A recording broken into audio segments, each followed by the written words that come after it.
Assalamualaikum warahmatullahi wabarakatuh. Baik, terkait dengan artikel yang akan saya sampaikan ini berkaitan dengan bagaimana caranya untuk menghasilkan suatu sintesis nanopartikel yang berasal dari agen tumbuhan yang dapat dikatakan dapat ramah lingkungan.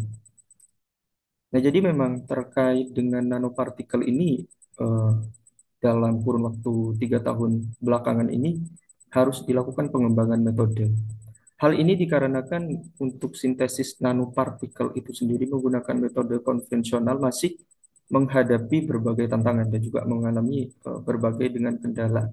Sehingga salah satu solusi ataupun alternatif dapat dilakukan menggunakan plant extraction tersebut sehingga nanopartikel dapat dihasilkan ataupun dapat terproduksi.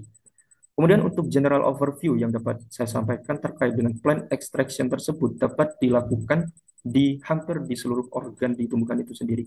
Seperti hal hingga di akar itu juga bisa. Kemudian prinsipnya apa?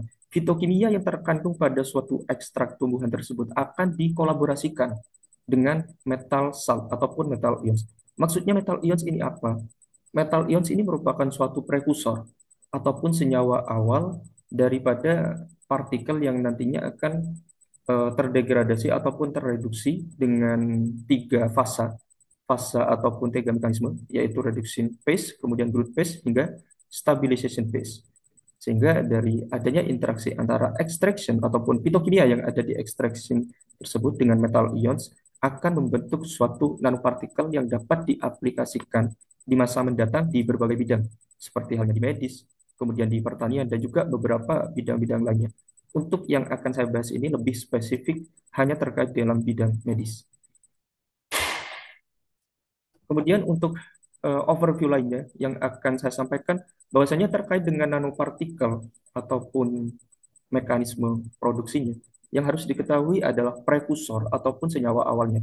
Seperti halnya nanopartikel emas, dia memiliki ataupun berasal dari prekursor dari asam kloroaurat. Kemudian juga nanopartikel perak, dia memiliki prekursor berasal dari perak mitra. Kemudian dari plantnya, dari tumbuhannya, extractionnya itu berasal dari mana? Tergantung dari tumbuhannya itu masing-masing.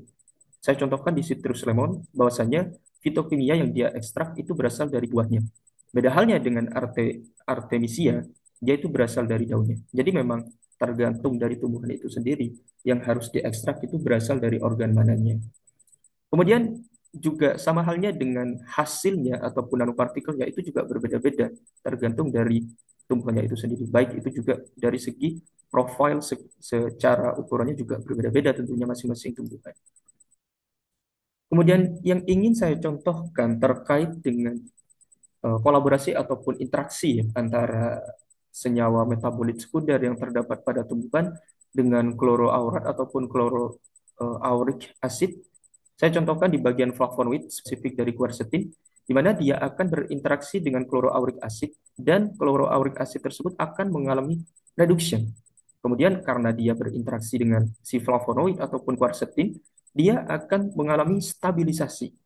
Kenapa dia harus mengalami stabilisasi? Kembali lagi ke overview saya di awal bahwasanya dia sebelum stabilisasi dia akan mengalami pertumbuhan ataupun growth cepat masih memiliki sifat kenanuannya, dia harus distabilisasi terlebih dahulu dan peranannya itu dilakukan oleh flavonoid yang berasal dari tumbuhan tersebut. Kemudian terbentuknya nanopartikel emas ataupun AUNP ini sangat bermanfaat di bidang farmasi karena sesuai dengan literatur yang saya pelajari bahwasanya AUNPS ini dapat dijadikan sebagai agen anti kanker di masa mendatang.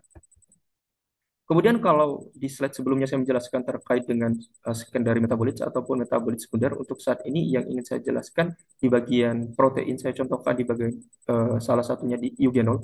Eugenol ini merupakan salah satu senyawa yang ataupun protein yang sangat potensial yang dapat ditemukan di tumbuhan, baik itu menggunakan metode kromatografi LC ataupun JC, di mana dia eugenol dapat berinteraksi dengan Ag yang merupakan prekursor ataupun perak nitrat dari nanopartikel perak menggunakan energi sinar matahari dan mengalami dua fase, di mana satu fase akan mengalami transferisasi, transfer berupa hidrogen, sehingga dia menjadi suatu nanopartikel Ag0NP. Kemudian untuk eh, hidrogen radikal yang tentunya akan mengalami perkembangan, dia harus dilakukan stabilisasi. Kemudian kenapa harus dilakukan eh, transferisasi dan juga harus dilakukan stabilisasi ya agar dia dapat menghasilkan nanopartikel yang benar-benar sempurna. Kemudian hasil dari proses ini tentunya sangat bermanfaat di bidang biomedis karena eh, nanopartikel perak ini dapat bersifat sebagai antibakteri. Terkait dengan implementasi di masa mendatang, nanopartikel itu sangat memiliki banyak manfaat seperti halnya antioksidan activity, kemudian bioremediation, kemudian anti-inflamasi, kemudian anti-kanker. Jadi banyak manfaat yang dapat dilakukan penggabungan antara prekursor dengan extraction ini untuk menghasilkan nanopartikel. Mungkin yang saya contohkan hanya spesifik di bagian antibakteri, jadi memang banyak nanopartikel seperti hanya FeNPS, AgNPS, ZNONPS yang dapat bersifat sebagai antibakteri. Dan dia dapat melakukan mekanisme sangat banyak, seperti halnya ROS production, kemudian protein denaturation, kemudian juga penghancuran membran sel untuk dapat membunuh bakteri yang sifatnya sebagai toksik tentunya. Sehingga sel dari bakteri tersebut jika dilakukan menggunakan nanopartikel ini akan mengalami fase kematian.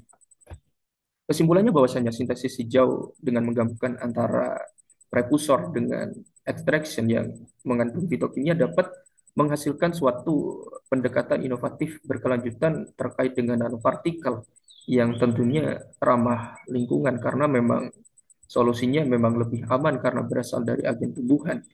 Kemudian seperti halnya yang saya contohkan tadi bahwasanya terpengaruh sebagai agen penstabil ataupun reduksi. Kemudian bagian protein berperan dalam membentuk stabilisasi nanopartikel melalui interaksi dengan ion logam. Mungkin itu saja yang dapat saya sampaikan. Kurang lebihnya maaf. Assalamualaikum warahmatullahi wabarakatuh.